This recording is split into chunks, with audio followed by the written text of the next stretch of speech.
حسبنا اللہ ونعم الوکیل حسبنا اللہ ونعم الوکیل۔ السلام علیکم ورحمۃ اللہ وبرکاتہ۔ ان دنوں میں خاص کر ہندوستان کے اندر رہنے والے سارے مسلمانوں کے دلوں میں ایک غم اور رنج کی لہر دوڑ رہی ہے کہ وسیم رضوی نے ایک ایسا بیان اور ایسا انٹرویو جاری کیا اور عدالت عالیہ کے اندر ایک عرضی پیش کیا ہے جس کا عنوان ہے قرآن مجید کی 26 آیات کو بدلنے کے بارے میں یا اس کو ریمو اور حذف کرنے کے بارے میں۔ اس بیان نے مسلمان ہی نہیں بلکہ بعض شیعہ برادری بھی اس کے خلاف آواز اٹھائی ہے۔ آپ نیٹ پر چیک کر سکتے ہیں۔ آپ جو بھی مذہب پرست ہے، مذہب کا تقدس جس کے دل کے اندر ہے، وہ سب وسیم رضوی کے اس بیان اور اس کے عرضی پیش کرنے کی مخالفت کرتے ہیں اور ناپسندیدگی کا اظہار کرتے ہیں۔ وسیم رضوی نے جو انٹرویو دیا ہے، آپ سنیے کیا انٹرویو دے رہے ہیں۔ دیکھیے، پروفٹ محمد کے بعد پہلے خلیفہ ابو بکر، دوسرے خلیفہ عمر اور تیسرے خلیفہ عثمان دوارا قرآن کو کلیکٹ کر کے اور اس کو جاری کیا گیا ایک کتابی شکل میں۔ قرآن کے اندر کچھ آیتیں ایسی ہیں جو آتنک کو بڑھاوا دیتی ہیں، وائلنس ٹیچنگ ہم کہیں اس کو ایک طرح سے، وہ قرآن کے اندر اس طرح کی باتیں ہیں۔ آپ نے دیکھا اس انٹرویو کے اندر یہ بتانے کی کوشش کی گئی ہے کہ قرآن مجید کے اندر 26 آیتوں کو خلفائے کرام حضرت ابو بکر، حضرت عمر، حضرت عثمان غنی رضی اللہ عنہم نے اپنی جانب سے داخل کیا ہے تاکہ اپنے بلبوتے اور اس قوت سے اسلام کو پھیلایا جائے۔ انتہائی غلط بات ہے۔ اسلام ہمارے پیغمبر کے زمانے میں پھیل گیا تھا۔ قرآن مجید میں اللہ نے فرمایا وَرَأَيْتَ النَّاسَ يَدْخُلُونَ فِي دِينِ اللَّهِ أَفْوَاجًا، نبی کی موجودگی ہی میں اسلام میں لوگ فوج در فوج داخل ہوتے گئے ہیں۔ خلفائے راشدین نے ہرگز کبھی یہ کام نہیں کیا کہ قرآن مجید کے اندر کوئی آیات کو داخل کریں۔ ان کی کیسے ہمت ہو سکتی ہے؟ معمولی چیز بھی اگر کوئی خلاف سنت اگر ہوتی تو صحابی میں سے کوئی ایک صحابی یا کوئی صحابیہ خاتون بھی اگر کھڑے ہو کے کہتی کہ یہ بات قرآن و حدیث کے خلاف ہے تو امیر المومنین ہونے کے باوجود بھی ان کی بات کو ایکسیپٹ کرتے تھے۔ یہ کیسے ممکن ہے کہ خلفاء راشدین نے قرآن میں کوئی آیات داخل کیا ہو اپنی جانب سے اور سارے صحابہ خاموش بیٹھے ہوں، اور جب سے لے کے اب تک کسی نے آواز نہ اٹھائی ہو؟ اور اب وسیم رضوی کو معلوم ہو گیا کہ خلفاء راشدین نے قرآن میں آیات شامل کیے ہیں جو اللہ کی نازل کردہ نہیں ہیں۔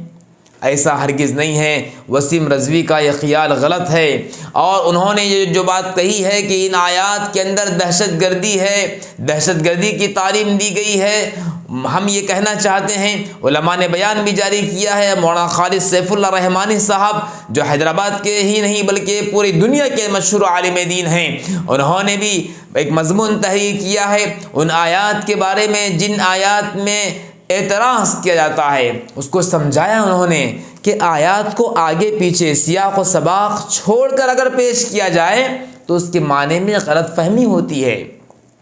اچھی طرح سمجھو، قرآن کی آیتوں کو سمجھیں۔ اگر سمجھ کی کمی ہے، غلط فہمی ہے، تو پھر یہ آپ کی کمی ہے۔ آپ نے قرآن کی آیت کو صحیح نہیں سمجھا جس کی بنا پر یہ اعتراض پیدا ہو رہا ہے۔ اور انہوں نے جو کہنے کی کوشش کی ہے کہ اسلام کو بڑھانے کے واسطے اس طرح کام کیا ہے، نہیں، ہرگز نہیں۔ اسلام جہاد یا تلوار کے زور پہ نہیں پھیلا ہے۔ اسلام تلوار سے نہیں پھیلا بلکہ اسلام اخلاق سے پھیلا ہے۔ قرآن کی کوئی آیت کے اندر دہشت گردی نہیں ہے، قرآن کے اندر کوئی آیت کافروں کے خلاف نہیں ہے۔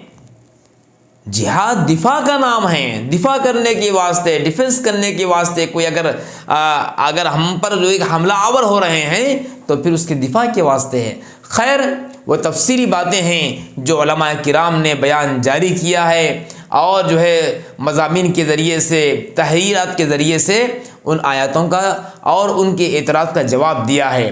ہم وسیم رضوی کی اس اپیل دائر کرنے پر مذمت کرتے ہیں اور کہتے ہیں کہ اپنے غلطی کا اعتراف کر کے اس اپیل کو واپس لے لیں ہائی کورٹ سے۔ یہ سچ ہے کہ اللہ کا جو فیصلہ ہے وہ غالب رہے گا، اللہ کا کلام غالب رہے گا۔ اگر قرآن کی آیتوں کو حذف کرنے کے بارے میں آواز اٹھاتے ہیں تو پھر کوئی مسلمان خاموش نہیں بیٹھے گا۔ کیوں؟ اس لیے کہ قرآن کلام اللہ ہے، اللہ کا کلام ہے۔ ہم قرآن مجید کو اپنی جان سے زیادہ چاہتے ہیں، جان سے زیادہ اس کی عزت کرتے ہیں۔ اس کی قرآن کی آیتیں، قرآن کا کاغذ، قرآن کا کی جلد، اس کا اٹا، یہاں تک کہ اس کا جزدان، ان تمام کی ہم عزت کرتے ہیں۔ اگر قرآن کے 26 آیتوں کے بدلنے کے بارے میں بات کہی جاتی ہے یا بدلنے کی کوشش کی جاتی ہے تو کوئی مسلمان اس کو برداشت نہیں کر سکتے۔ امام احمد بن حنبل رحمۃ اللہ علیہ کے زمانے میں بعض لوگوں نے قرآن کو مخلوق کہا تھا، تو امام احمد بن حنبل نے ان کا مقابلہ کیا اور کہا کہ قرآن مخلوق نہیں ہے، قرآن کلام اللہ ہے، اللہ کا کلام ہے۔ تو ہمارے اکابرین نے قرآن کو مخلوق کہے جانے کے بارے میں برداشت نہیں کیا، تو آج ہم کیسے برداشت کریں گے کہ قرآن کی 26 آیتوں کو نکالنے کی بات کہی جا رہی ہے؟ 26 آیتوں کو نکالنا تو دور کی بات ہے، ایک زبر کو، ایک نقطے کو بھی حذف نہیں کر سکتے، ایک حرف کو بھی نہیں نکال سکتے۔ لہذا وسیم رضوی کے اس بیان کی سارے مسلمان مذمت کرتے ہیں، اور اپنا بیان واپس لیں، اپنی اپیل کو واپس لیں، اور ہمیں عدلیہ پر بھی، عدالت پر بھی اعتماد ہے کہ یہ جمہوری ملک ہے، قرآن مجید کے تقدس کو عدالت باقی رکھے گا، اور اس طرح جو بھی اعتراض کرنے والے ہیں ان کا انجام برا ہوگا۔ یاد رکھیں قرآن مجید کی حفاظت اللہ کرنے والے ہیں، جس کی حفاظت خدا کرے اس کو کون بجھا سکتا ہے۔ یہ وسیم رضوی کی مثال ایسی ہے جیسے کہ اپنے پھونک سے کوئی انسان سورج کی روشنی کو بجھانا چاہ رہا ہے، تو کتنا عقل مند ہے وہ؟